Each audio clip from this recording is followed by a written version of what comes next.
Hello, everyone.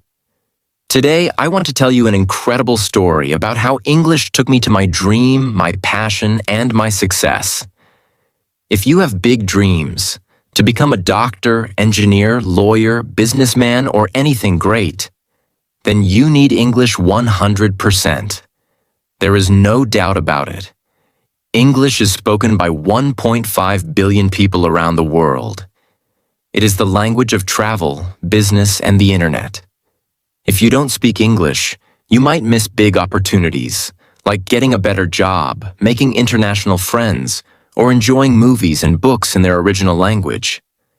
But don't worry, you can start learning today and become part of this global community. If I can learn English and achieve my dream, you can too. My name is Sofia, and I am from Brazil. I was born in a small town in Brazil. My family was not rich, not poor, just middle class. We had enough to live, but we couldn't afford luxuries. My parents worked very hard every day. My father was a taxi driver and my mother was a school teacher. They always told me, education is the key to success. Since I was a little girl, I had only one dream: to become a doctor. I still remember the moment that changed my life. I was 10 years old. I was in the hospital because my little brother was very sick. He had a very high fever and we were scared. My parents were crying. Then a doctor came. He was calm, confident, and full of kindness. He smiled and said, "Don't worry. I will take care of your son." I watched him work. He checked my brother, gave him medicine, and spoke with so much knowledge. And then, after a few hours, my brother's fever was gone. He was safe. At that moment, I knew. One day, I will become a doctor and save lives. But as I grew up, I realized something terrible. If you want to become a doctor, you need English 100%. All medical books are in English. All medical research is in English. Even in my country, doctors needed English to study, to communicate, to work in hospitals. And my English was terrible. I went to a public school where they taught very little English. I knew basic words like, "Hello, how are you?" But when I saw a full English sentence, I felt lost. I remember in school my English teacher asked me, "Sofia, can you read this sentence?" I looked at the book. The words were dancing. I could not read. I could not understand. I wanted to cry. "I don't know, miss," I whispered. The class laughed. That day I went home and sat alone in my room.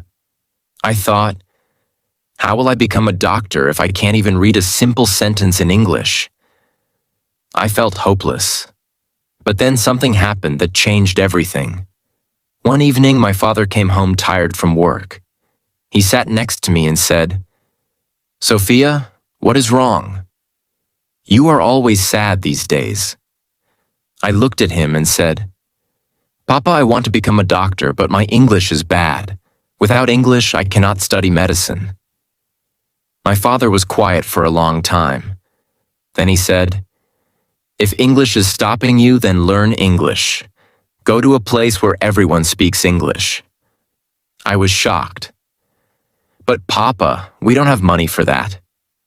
He smiled and said, "We don't have much, but we have enough. Your dreams are important." That night, my parents and I sat together and talked about the best place to learn English. Why did we choose Canada? 1. Everyone speaks English. I would have no choice but to speak English every day. 2. Great education system. Canada has the best schools for learning English. 3. Multicultural and friendly people. People in Canada are warm and kind to international students. 4. Affordable compared to other countries.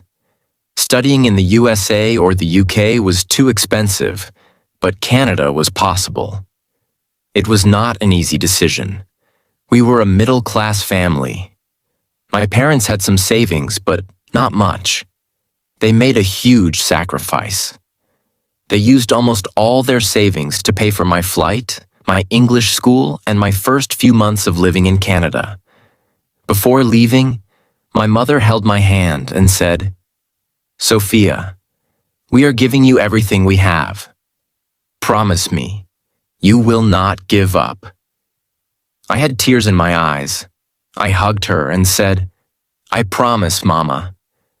And then, with one suitcase, a little money, and a big dream, I flew to Canada. The moment I landed in Toronto, Canada, I felt like an alien. The weather was freezing. In Brazil, it was always warm, but here, my hands were like ice. The food was strange. I missed my mother's homemade Brazilian rice and beans. The people were nice, but they spoke so fast. And then, the biggest problem, English. At the airport, a man asked me, "Hey, do you need a taxi?" I panicked. I did not understand. I just smiled and said, "Yes." He said, "Where to?" I had no idea what he said. My brain stopped working. Finally, I showed him the address on my phone. That night, in my small rented room, I cried. What am I doing here? I can't understand anything. How will I survive? For the first time in my life, I felt completely alone. The next day, I went to my English language school. The teacher smiled and said, "Welcome, everyone. Let's introduce ourselves." When my turn came, I stood up. My hands were shaking.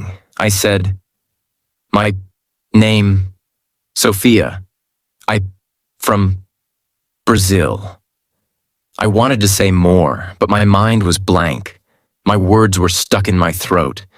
The teacher smiled, but I saw some students laughing. I sat down and felt humiliated. That night, I made a decision. No matter how hard it is, no matter how many mistakes I make, I will learn English. I made a plan. I promised myself, I will do everything possible to become fluent. And that was the beginning of my English learning journey. I still remember my first few weeks in Canada. It was like stepping into a new world, exciting but also terrifying. Everything was different. In my country, I understood everything. Here, I felt like a baby learning how to speak. Before I tell you how I improved my English, let me tell you about the strangest things I noticed in Canada. No school uniforms. In Brazil, students wore uniforms. But in Canada, children wore anything they wanted. Some wore pajamas to school and nobody cared. People don't touch much. In my country, we hug, kiss on the cheek, and stand close. But in Canada, people like personal space. If you hug someone without asking, they feel uncomfortable. Weather changes in seconds. 1 minute, it's sunny. The next, it's raining or even snowing. Self-checkout in stores. In many supermarkets, there was no cashier. People scanned and paid for their own groceries. People say sorry for everything. Even if you step on their foot, they say sorry. I found that so funny. Food portions are huge. I once ordered a small meal at a restaurant, and it was like food for 3 people. But the biggest shock was the English. People spoke so fast and used slang I had never heard before. In school, I learned proper English, but in real life, people said things like, "Want to grab a coffee?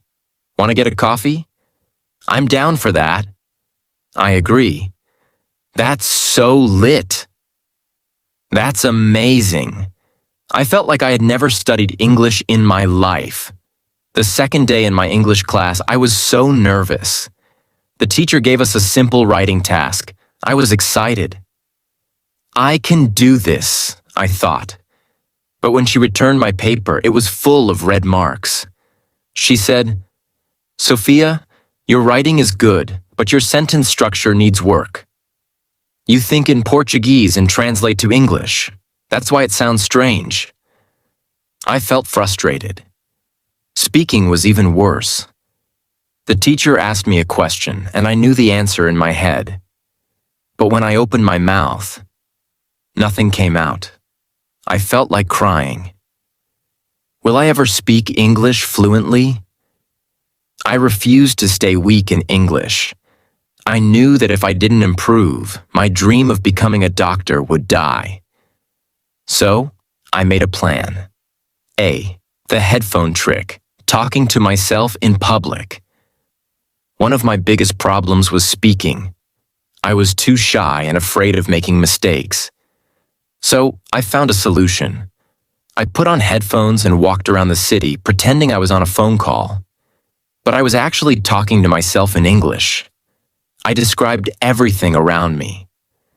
I am walking on the street. The sky is blue. That woman is wearing a red coat. Now I am entering a cafe. I will order a coffee. This helped me think in English and practice without fear. B. The 3 new words rule every day. I learned 3 new words and used them in a sentence. C. No more subtitles. At first, I watched movies in English with subtitles. But then I realized something. I was reading, not listening. So I turned off subtitles and forced myself to understand. It was hard at first, but soon I started catching common words and phrases. One day, I went to a coffee shop and decided, today, I will talk to someone in English no matter what. I walked to the counter. The barista smiled and said, "Hey, what can I get you today?" My heart was beating fast. "Don't panic, Sophia. You can do this." I took a deep breath and said, "I would like a cappuccino, please." She smiled and asked, "Do you want it with almond milk or regular milk?" I understood her. I quickly said, "Regular milk, please." She gave me my coffee and said, "Here you go, have a great day." And I replied, "You too." It was a small conversation, but I felt like I had won a gold medal. That day, I realized something important. English is not about being perfect. It's about being confident. Learning English was one challenge, but surviving in Canada was another. Canada is expensive. Here's what I spent each month. Rent for a small room, $800. I lived with a roommate to save money. Groceries, $250. I learned to cook at home to save money. Transportation, $120. A bus pass in Toronto. Phone bill, $50. English classes, $500 per month. I worked part-time in a small cafe to pay my bills. It was tough. I woke up at 6 a.m., went to school, worked in the cafe, came home tired, and still studied English at night. I missed my family. I missed home. But every time I felt like giving up, I remembered my parents' sacrifice. I could not fail. The biggest turning point was when I stopped translating in my head. At first, my brain always did this. I hear a sentence in English. I translate it into Portuguese in my head. I think of an answer in Portuguese. Then I translate it back into English. This took forever. But after 4 months of daily English exposure, something amazing happened. One day I was in a grocery store. The cashier asked, "Do you need a bag?" And without thinking, I said, "No, I have one." Thanks. For the first time, my brain didn't translate. I realized I was finally thinking in English. If you are struggling with English, here is my advice. 1. Speak every day, even if you are alone.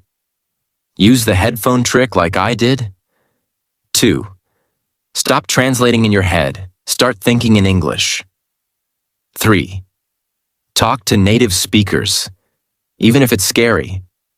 4. Surround yourself with English. Change your phone, movies, and music to English. 5. Don't be afraid of mistakes. Mistakes help you grow.